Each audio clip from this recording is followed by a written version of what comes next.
How was Anthony? First of all, the fans are crazy and you people are crazy. It's September. It was a pickup game. We won. Kentucky won. How was Anthony as a coach?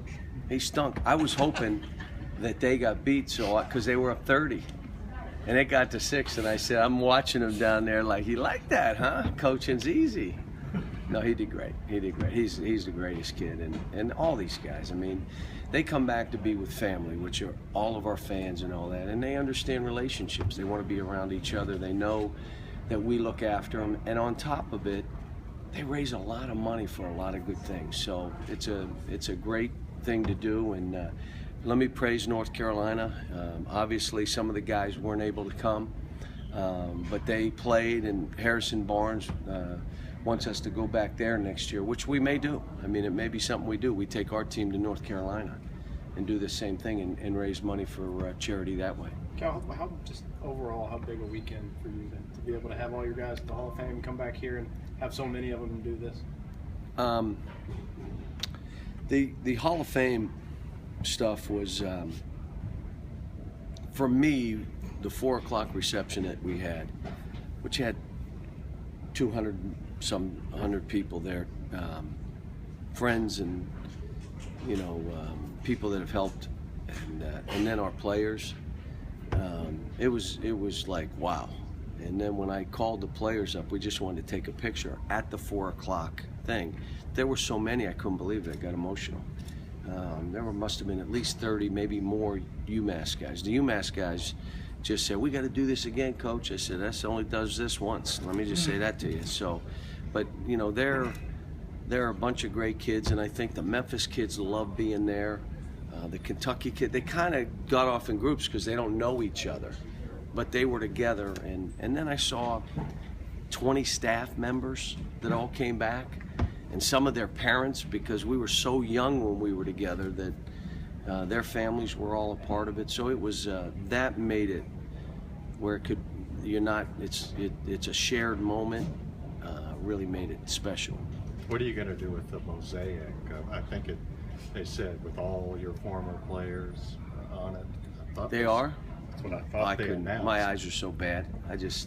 All I was happy about is I didn't have a big belly. It was like a flat, so they got me early in my time here.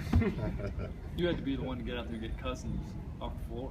Yes, and I knew he wouldn't come out, and I just didn't know how far he'd take it. He took it as far as he could, and then he said, all right, I'll come out. But he's the best. He's got a great heart, and you saw Eric Bledsoe, and Eric's mom's here with his little son, and Miss Cuz was here, and Carl's mom and dad were here, and the older guys ran this. Just how it is. The 2010 group. If John Wall was here, he would have done the same. It would have been those guys.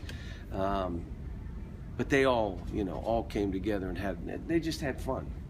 And like I said, the North Carolina guys, they had fun. And they knew what it was for, and what we were able to do in Coach Smith's name is unique and special, and made us all really happy. Was DeMarcus with all the threes? Do you think he was trying to show the Kings that maybe he should be two-guard? Or? He's trying to show me that I should have let him go. When again, unscripted, when I said,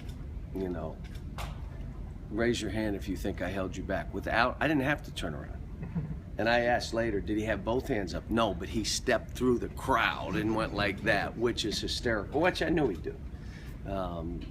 So he's trying to show me I held him. He was like 1 for 12 from the 3, so he's not bad. Cal, a game like this, when the Kings front office flies in for this game? Well, Vivek's going to speak to our business school tomorrow. So it was, they were in town coming through and said, do you mind if we come? I said, absolutely, come in.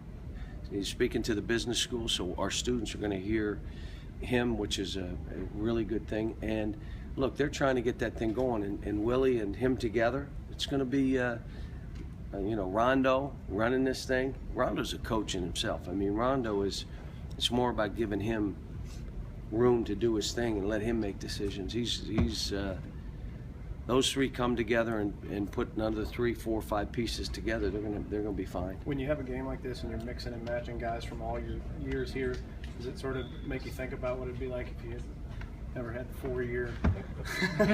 If you stacked 4 of these classes on top of each other. Well, you had 'em all. obviously couldn't have stacked all the classes on top of each other, but even if it were John Wall in that group for 4 years, or Anthony in that group for 3 years, because it would have been Terrence and those guys for 3 years. I mean, that's, but you know what? This is the environment now, the way it is. It's different. And so, you know, our whole thing is, like I've said, we're trying to do right by these kids. And, you know, I'll say this, when Anthony's done with this contract, I believe he's going to be 28, he may be 27, but so it's 25 and 150 million. That's 175 million. With endorsements, he's probably at $250 million. But he's 28 years old when he's done. So what's the next one going to be? 200 million? But if he had stayed in school, he would be 31, 32. Now tell me what that next deal is. I mean, I understand it, and if they're good enough to do it and be prepared and leave, it's fine. If they want to stay like Willie, I sat with Darius Miller's dad. If they want to stay in school, that's fine. We're here for you. But you know, this is a family decision, and these kids are. I remember Devin Booker in the global games in Washington, D.C., playing 4 minutes a game on a team with 12 guys, and there were 4 other teams. Wasn't playing. And a year later, he's in the NBA, and he's coming in here, and you know, he looked like one of the better players out there. And that's within a year for him. Came off the bench and was the 13th pick of the draft. How about that? But these kids, you know, it's, and I said this on TV, it's about a relationship, and it's not a relationship program, this program, what we do in this it's the personal relationships. They come together, and that brings us all together, the program. But their relationships with each other, their relationships with the staff, that is personal. And that's why they come back, and that's why they come to our events and do the stuff that they do. Cal, how was it having your new players, like freshmen, here to see all the alumni? I think they enjoyed it, and they played pickup for 2 days, or a day, twice in a day, or maybe they played 2 days. I don't know, but they played pickup and got bullied, which you would expect. But like I said, I just want to get started on my team. All this other stuff is now starting to wear thin for me.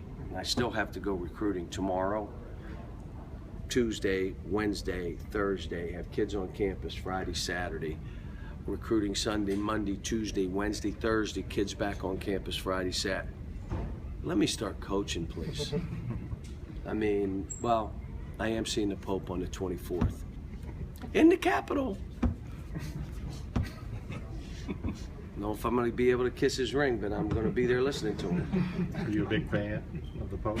Because he's kind of polarizing. Yeah, I don't know if he's polarizing, but I know this: he cares about people, and every decision he makes is this good for the people? Is, you know, he's about, you know, charity. He's about forgiveness, and he's moving the needle.